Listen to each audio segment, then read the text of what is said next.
Baik. Assalamualaikum warahmatullahi wabarakatuh. Waalaikumsalam warahmatullahi wabarakatuh. Waalaikumsalam warahmatullahi wabarakatuh. Selamat pagi menjelang siang semuanya. Masih kurang berapa ini? Kita 8 orang ya? Iya, siap Pak. Satu orang, Pak.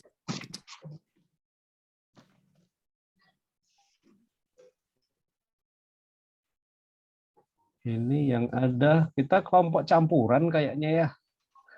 Iya. Iya Pak, siap. Nah.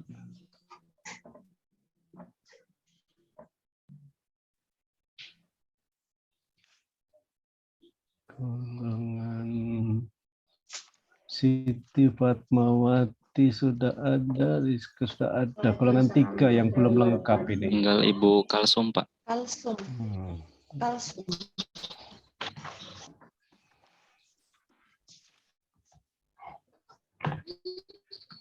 Mana dia? Ada kesulitan dengan signal. Satu orang.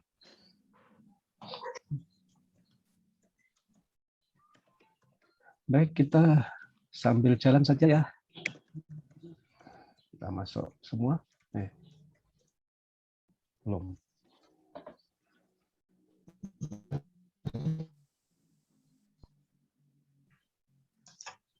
Ini Ibu siapa? Haslin, Ibu. Iya Pak. 1, 2, 3, 4. Oke, udah lengkap kayaknya ya. Oke, baik. Kita bisa mulai saja. Ya, kemana sehat-sehat semuanya? Aman ya, kayaknya. Alhamdulillah sehat Pak. Sehat Pak. Alhamdulillah. Alhamdulillah sehat Pak. Di sana kita ada dokter. Gimana Bu Dokter? Kondisi COVID di Tuna? Terlalu parah ya? Kondisi sekarang lagi tinggi-tingginya kasus Pak. Mau di kepulauan Tinggi atau juga, di rumah sakit, iya. Lagi banyak sekali semua kasus. Ya kok. Ini di Palu lagi itu tadi, Ibu bilang semua di lockdown di kampung saya. Saya tinggal di Petobo, Birubuli, pindah dari Birubuli Utara ke Petobo sama saja, dua kampungnya terkunci semua. Tapi ya, untungnya itu kita virtual jadi agak membantu sedikit. Seandainya harus tatap muka kan mungkin repot. Dan kantor kami pun mulai hari ini WFH 100%. Jadi nggak ada orang ke kantor. Tadi kemarin ada pemberitahuan.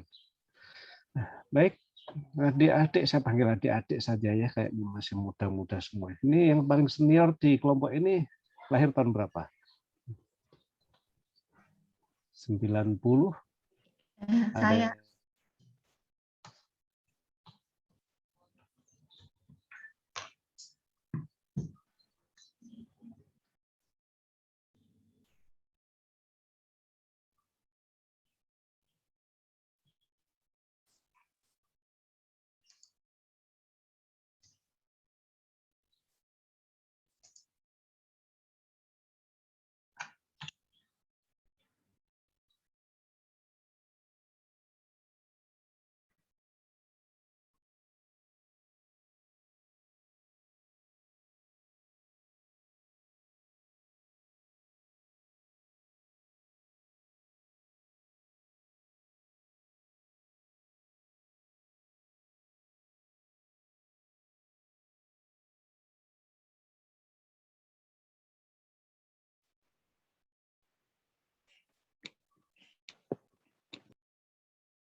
Barusan bilang kita masalah signal malah saya yang terlempar.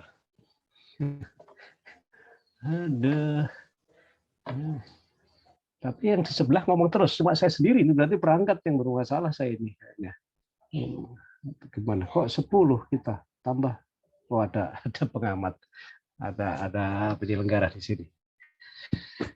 Ya, mudah-mudahan ya nanti selama berpetah, sekali lagi saya ulangi ini kita virtual, jadi semuanya menjadi sia-sia kalau signal tidak ada. Seperti tadi saya baru ngomong, saya terlempar malah. Hari ini saya diberikan tugas di kelompok 1, kelompok berapa ini kita? Kelompok 1 kah atau kelompok berapa ini campuran ini?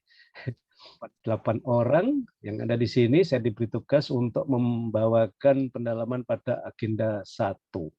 Apa nama agenda 1 ya? Sikap. Kita kan ada 4 agenda. Ya, sudah dibaca belum ini? 4 agenda yang selama pelatihan dasar ini kita akan pelajari. Nah, sudah dihafal belum ini 4 agenda ini? Buka saja mikrofonnya kalau tidak feedback, tidak dekat dengan teman yang lain. 4 agenda. 4 agenda pertama apa namanya?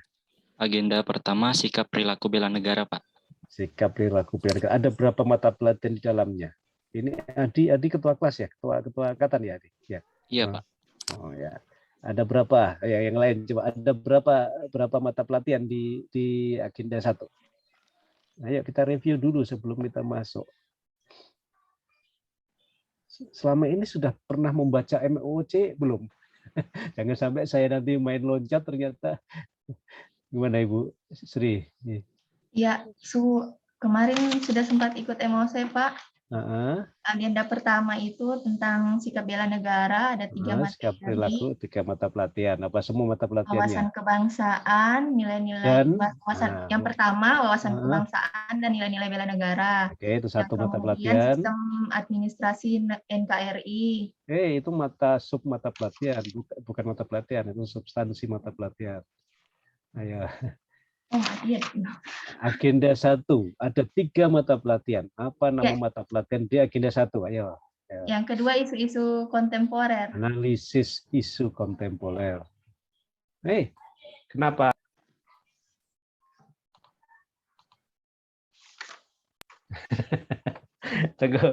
Di kamar sebelah teriak, dia terlempar juga. Rupanya gantian. Jadi saya yang terlempar, ganti Budi yang terlempar.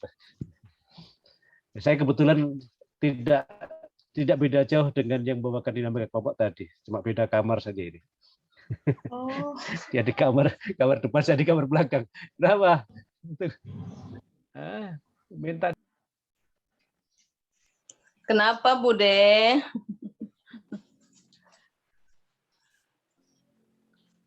Nggak bisa share screen itu coba itu. Budenya nggak bisa share screen.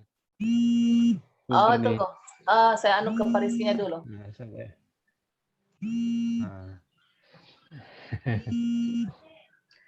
Nah, bisa ketemu dengan Bude tadi. Sekarang di sini yang ada ini Pak D-nya ini sekarang.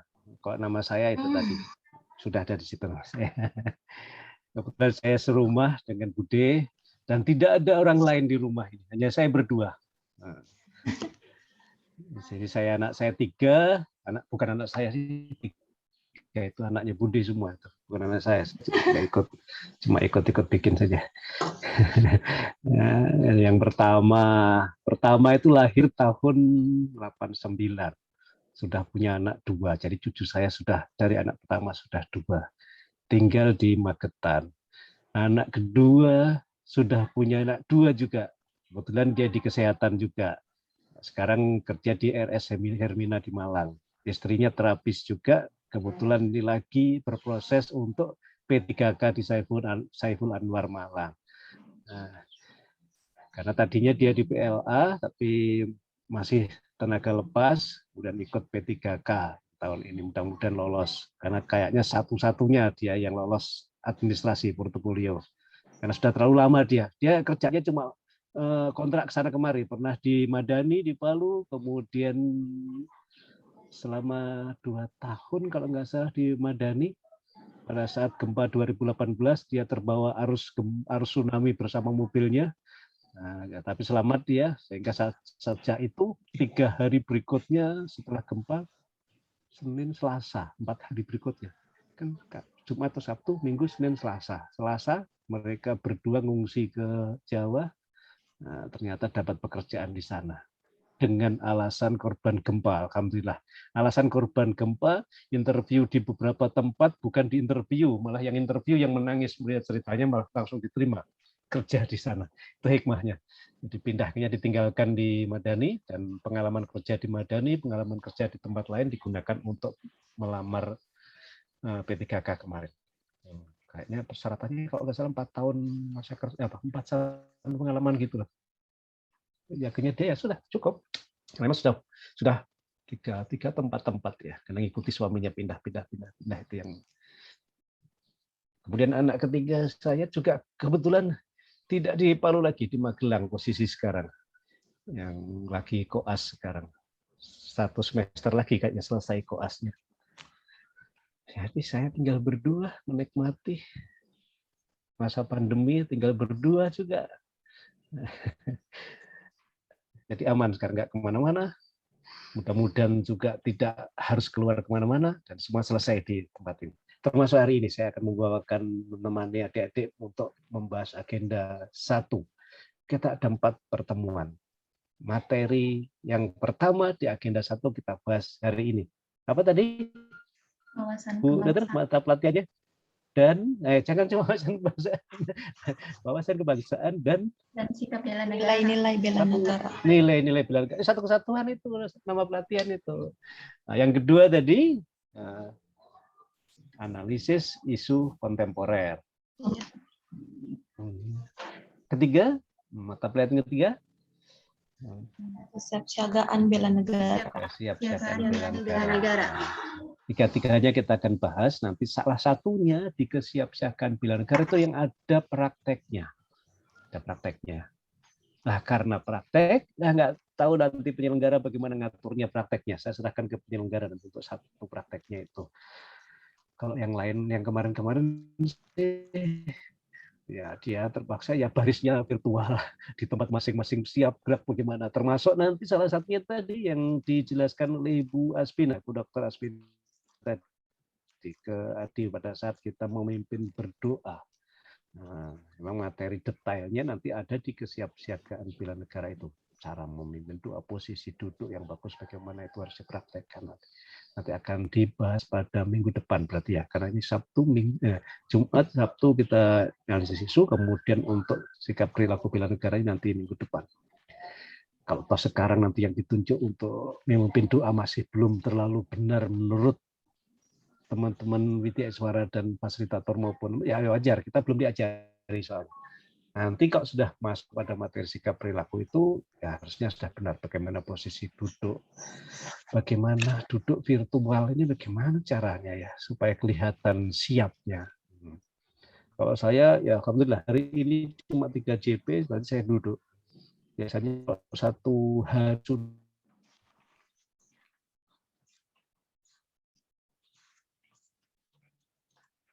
nanti karena ginjalnya sudah diobok-obok 10 tahun yang lalu. Nah, 10 tahun yang lalu saya pernah operasi batu ginjal, jadi sudah tidak normal sebelah kanannya sehingga saya tidak bisa duduk lama.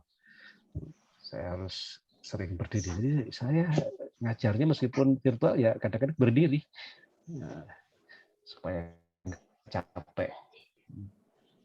Oke, hari ini kita bahas dulu satu mata pelatihan yaitu wawasan kebangsaan dan nilai-nilai bela negara. Oke, apa yang sudah didapat dari materi di MOOC ya? Nah, siapa yang bisa cerita tentang satu materi dulu tentang wawasan kebangsaan dan nilai-nilai bela negara?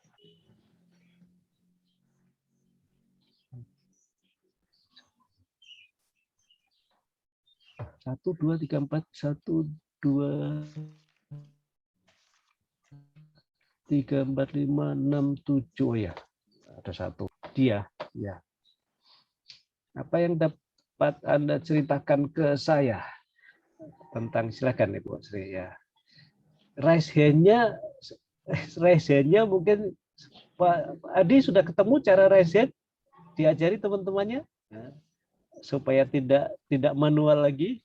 Ya sudah Pak. Teman yang lain sudah ketemu cara menggunakan resen. Nah, kalau sudah nanti supaya nggak ribet ya. Tadi kalau nggak salah sudah disepakati begitu saya dengar tadi. Nah, kalau ada yang menyampaikan resen, resennya gunakan aplikasi. Jangan kalau angkat tangan ini kayak orang menyerah nanti dua-duanya. Oke, satu Adi dulu ya. Baik, terima kasih Pak. terkait dengan yang setelah saya pelajari sebelumnya di MOC mengenai materi wawasan kebangsaan dan nilai-nilai bela negara, Pak. Wawasan kebangsaan itu bagaimana cara pandang bangsa Indonesia ya dalam rangka mengelola kehidupan berbangsa dan bernegara yang dilandasi oleh jati diri bangsa. Jati diri maksudnya di sini seperti bendera negara, bahasa Indonesia, lambang negara, dan lagu nasional. Terus dan kesadaran terhadap sistem nasional yang bersumber dari Pancasila, Undang-Undang Negara Republik Indonesia 1945, NKRI, dan Bhinneka Tunggal Ika. Nah, guna memecahkan berbagai persoalan yang dihadapi bangsa dan negara, yang di dalamnya, terus yang kalau terkait dengan nilai-nilai dasar bela negara, yang saya ingat itu ada 5. Itu pertama cinta tanah air, kemudian ada sadar berbangsa dan bernegara, kemudian setia pada Pancasila, dan rela berkorban untuk bangsa dan negara, dan yang terakhir itu untuk kemampuan awal bela negara. Kemampuan awal. Yang perhatian sekarang ini. Terima kasih, Pak.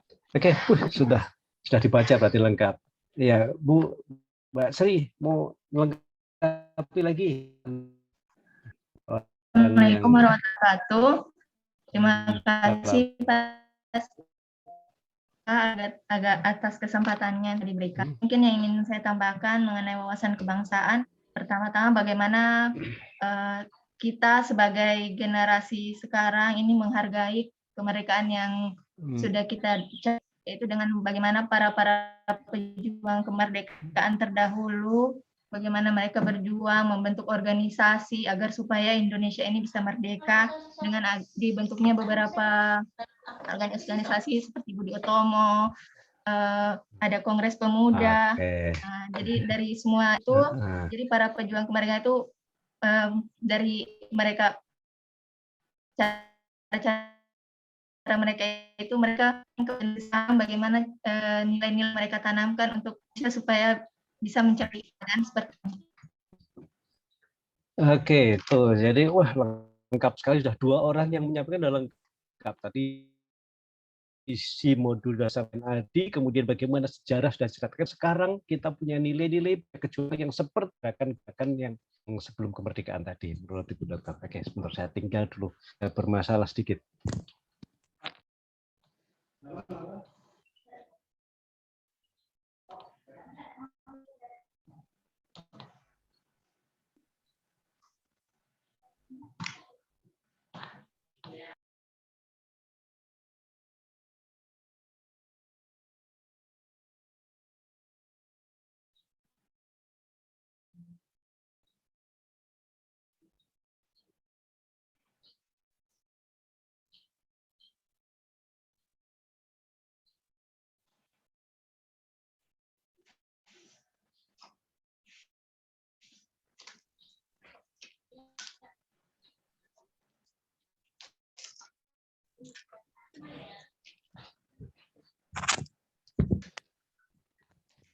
Kodenya nggak bisa share screen, jadi harus diklik-klik ini. Enaknya kalau serumah.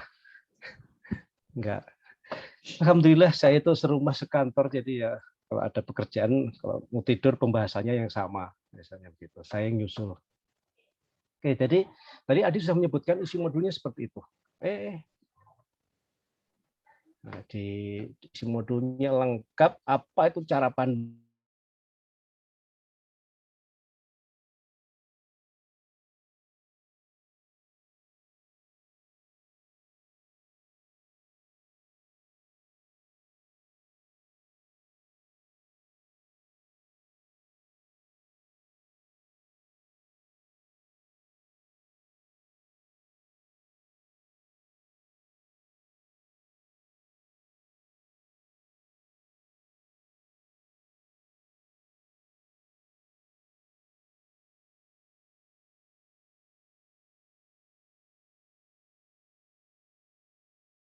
wawas memahami, kan juara itu kan. itu dalam sebuah pertandingan itu susah. Tapi akan lebih susah lagi bagaimana kita mempertahankan. Nah, sama dengan kita ibaratnya seperti ini dalam kita mempelajari wawasan kebangsaan. Untuk mencapai negara merdeka tahun 1945 itu sejarahnya panjang sekali. Dan secara ringkas nanti silahkan, saya ada YouTube yang secara ringkas sekali tentang pergerakan-pergerakan itu, nanti ada di YouTube itu sudah saya dapat tentang sejarah Indonesia itu. Kalau kita malas baca, termasuk saya itu orangnya agak malas membaca. Jadi kalau dapat yang singkat-singkat, video-video singkat yang bisa menceritakan, saya lebih gampang menangkapnya. Apa namanya?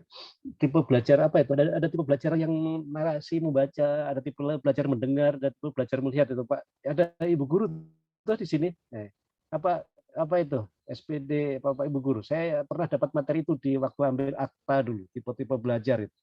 Nah, saya termasuk yang visualisme katanya, yang mendengar dan melihat. Saya nggak suka membaca. Tapi saya dengan mendengar melihat itu saya lebih cepat saya menangkapnya. Nah, nanti sejarah Indonesia saya dapatkan di situ. Jadi ada beberapa proses atau beberapa tahapan bagaimana sampai ke negara kita merdeka tahun 1945. Nanti kita kupas bersama. Kemudian setelah itu ada tantangannya lagi untuk bagaimana mempertahankan tadi. Apa yang ingin dicapai dan bagaimana mempertahankan. Sekarang itu kebetulan ini event yang paling bagus. Kita ketemu di wawasan kebangsaan pada bulan Agustus. Mestinya ini api, semangat bela negaranya ini lagi rame-ramenya. Nah, tapi sayangnya virtual, saya nggak tahu karena lomba virtual terjadi nggak ini di daerah kita ini.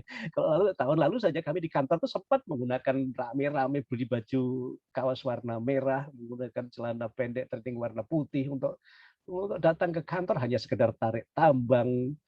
Kemudian kita lomba pertandingan olahraga antar bidang sampai dengan kelompok Widya Suara pun tahun lalu masih sempat meskipun pandemi awal-awal, tapi pandemi sekarang kayaknya nggak berani yang seperti itu.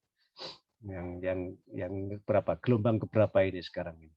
Kemarin tahun baru katanya gelombang kedua, sekarang ada gelombang lagi, nggak tahu gelombang berapa ini sudah. Karena pada saat Natal tahun baru kita sudah dikekang, tapi waktu itu hanya rapid boleh jalan, tapi sekarang lebih kenceng lagi, nggak bisa kita kemana-mana. Nah, ini mestinya event yang bagus untuk kita membangun tadi yang namanya kebangsaan. Menanamkan pada apa tadi diri sendiri ya. Nah, jadi cara pandang pada diri seseorang yang tidak bisa dipaksakan. Wawasan kebangsaan itu. Wawasan kebangsaan nggak bisa dipaksakan, disuntik, dipaksa orang. Semakin dipaksa kadang-kadang malah lari ya. Karena itu apa ya, seperti jiwa-jiwa itu proses yang sangat panjang. Jadi mari nanti kita di materi ini kita bahas sejarah kemerdekaan sampai dengan bagaimana mempertahankan kemerdekaan dan mengisi kemerdekaan. Guna tercapainya tujuan nasional kita. Nah, siapa yang tahu di mana tujuan nasional itu tertuang? Apa yang dicapai tujuan negara kita itu sebetulnya? Ya, yang lainnya coba ya. Ada yang bisa bantu saya? Nah, silakan, silakan ya Bu Sri, Mbak Sri, wah Bede Sri, po sopo ini ya. Ya di mana tempatnya tujuan nasional itu? Tujuan nasional itu. Assalamualaikum warahmatullahi wabarakatuh. Terima kasih Pak. Ya. Jadi tujuan nasional itu ada tercantum dalam alinea keempat pembukaan Undang-Undang Dasar 1945. Bunyinya melindungi segenap bangsa Indonesia dan seluruh tumpah darah Indonesia, memajukan kesejahteraan umum, mencerdaskan kehidupan bangsa, dan ikut melaksanakan ketertiban dunia yang berdasarkan kemerdekaan, kedamaian abadi, dan keadilan sosial. Itu yang harus dicapai untuk kita melakukan aktivitas apapun dalam pembangunan bangsa, arahnya itu semua. Karena tujuan negara, tujuan nasional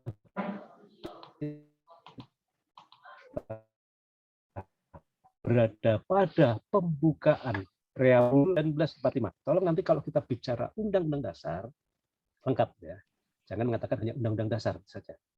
Kenapa? Karena Undang-Undang Dasar itu banyak. Indonesia pernah menggunakan berapa Undang-Undang Dasar. Nah, dalam syarat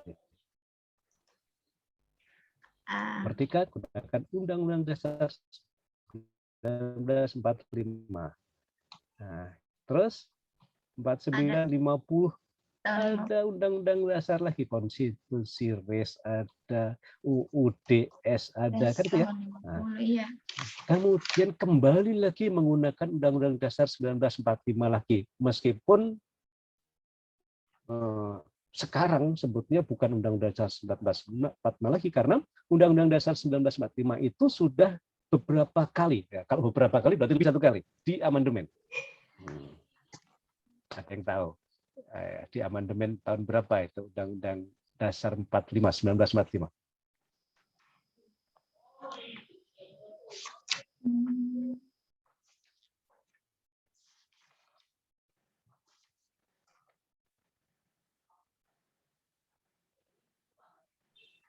Kayaknya di kelompok golongan 3 ada guru kan?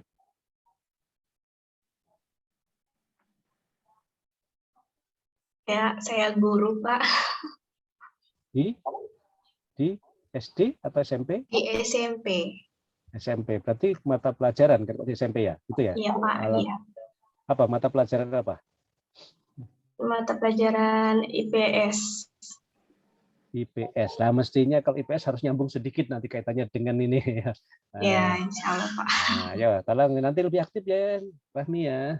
Iya, Pak. Yang lain guru, yang guru lagi berapa orang guru? Saya Pak Haslinda. Haslinda guru di mana? Di SMP? Haslinda? Atau di SD? Guru SMP juga, Pak. SMP. Mata pelajaran? SMP. Kalau SMP kan guru Bahasa mata Inggris. pelajaran. Bahasa Inggris. Oke. Dia? Guru bahasa Inggris juga, Pak. Bahasa Inggris juga dia. Yang lain? Cuma 3 ini kayaknya SPD ya? Saya guru SD, Pak. Oh, di SD, langsung guru SD ya. Ya kan, berarti ada 4 guru ya, 4 guru, kemudian nyanya di kesehatan kok. Satu lagi apa itu? Apa satu lagi? AK itu apa? Saya Adi Pratama SAK, pengelola pengadaan barang jasa Pak di Sekretariat Daerah. Akuntansi itu Pak. Oh, akuntansi ya. Oke ya. Baik, terima kasih. Nah, jadi sampai di mana saya cerita tadi ya?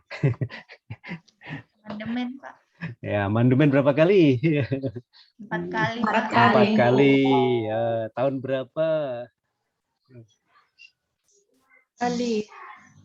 Tahun berapa semua ya? 4 kali itu. Ini termasuk wawasan kita tambahan tentang kebangsaan, tentang kenegaraan kita saatnya.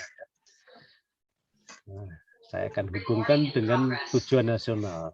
Tahun berapa semua itu? Ini nggak ada di modul kayaknya. Pengetahuan Tahun umum. 2001. Ayo. Tahun. Berarti kalau 4 kali. Dalam rentang 1999 sampai 2001, Pak. Ya, Ada 4 kali. 2000, 2001, 2002. Setiap tahun di amandemen terus. Sekarang lagi rame-rame lagi mau di amandemen lagi. Nah, tapi kalau kita lihat yang di amandemen di Undang-Undang Dasar 1945 itu batang tubuhnya, bukan pembukaan. Nah, kenapa? Nah, ini filosofinya. Karena tadi di dalam pembukaan itu soalnya ada Tujuan nasional. tujuan nasional ada di situ, lambang dasar negara ada di situ. Jadi kalau itu dirubah, maka bisa arah daripada perjuangan dulu bisa berubah nanti. Makanya boleh silakan dirubah, batang tubuh itu boleh karena menyesuaikan dengan kebutuhan. Tetapi untuk pembukaan itu kayaknya sepakat tidak akan dilakukan perubahan. Karena kalau dilakukan perubahan sama dengan mengganti apa namanya ideologi bangsa kita. Nah, di 4 kali amandemen itu tidak melakukan perubahan pada pembukaan Undang-Undang Dasar. Saking pentingnya pembukaan Undang-Undang Dasar yang merupakan ringkasan dari apa janji-janji kita tentang membangun negara ini, bahkan di setiap upacara saja dibacakan itu. Apa maksudnya dibacakan? Kita ini ASN, kita PNS, penyelenggara pemerintahan, supaya tahu bahwa kita itu loh tujuan yang mau kita capai. Itu loh filosofinya ke situ. Betulnya ya. Jadi bukan selama ini mungkin kenapa sih harus baca Pancasila, kenapa harus baca pembukaan, kenapa bukan Undang-Undang Dasar penuh yang dibaca, kenapa harus pembukaannya? Nah, di situ. Karena di situ ada tujuan yang mau dicapai. Sehingga ibaratnya itu bisa visi, kalau visi presiden itu visi pembangunan 5 tahun. Kalau ini bisa saya katakan, kalau seandainya saya istilahkan visi, itu visi negara yang seumur-umur negara Indonesia ini ada, ya itulah yang harus dicapai nanti. Nah, visi itu kan apa yang dicapai yang jangka panjang sekali, panjang pokoknya. Nah itu namanya visi. Nah itu ceritanya ya. Jadi ada sebelum 1945 ada sejarah tersendiri, setelah 45 ada sejarah tersendiri. Kaitannya di dalam undang-undang namanya juga Undang-Undang Dasar, undang-undang tertinggi yang ada di negara kita. Yang akhirnya ke bawahnya akan diterjemahkan dalam bentuk peraturan perundangan yang lain. Sehingga di dalamnya di modul kita kayaknya ada tentang tata urutan peraturan perundangan di negara kita. Siapa yang sudah sempat membaca, sudah menemukan itu? Tata urutan peraturan perundangan. Karena Undang-Undang Dasar adalah undang-undang tertinggi di negara kita, maka semua peraturan perundangan harus tunduk pada Undang-Undang Dasar itu. Nah, sehingga di dalam kita membuat peraturan berikutnya tidak boleh melanggar Undang-Undang Dasar. Nah, negara kita adalah negara hukum, sehingga segala sesuatu harus berdasarkan pada peraturan perundangan. Nah, secara hierarki ada urutan, tata urutan peraturan perundangan. Yang tertinggi paling atas adalah Undang-Undang Dasar 1945. Di bawahnya, yang saya pernah buka itu belum? Di kayaknya ada. Tadi? TAP MPR, Pak. Nah, TAP MPR. Sekarang tidak ada TAP MPR. Itu TAP MPR itu dulu, sebelum ini apa ya? Amandemen Undang-Undang Dasar. Oke, dulu TAP MPR. Di bawahnya lagi? Peraturan pemerintah. Oke, itu di bawahnya lagi. Di antara TAP MPR dan peraturan pemerintah ada lagi dua. Di situ ada dua peraturan perundangan. Nah, peraturan menteri dan peraturan presiden. Itu lebih ke bawah lagi. Peraturan pemerintah kan lebih ke bawah lagi dia. Jadi di atasnya peraturan pemerintah dan di bawahnya TAP MPR itu ada dua. Ada undang-undang dan dua. Satunya undang-undang, satunya apa namanya?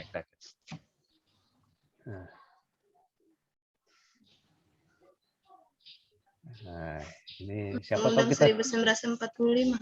itu yang paling tinggi. Ya. Undang-undang pengganti, Pak. Nah, undang-undang pengganti. Namanya apa kalau undang-undang pengganti di negara kita? Istilahnya peraturan pemerintah pengganti apa? Yang disingkat Perpu. Nah, pernah dengar istilah Perpu? Singkatan dari apa itu? Peraturan pemerintah.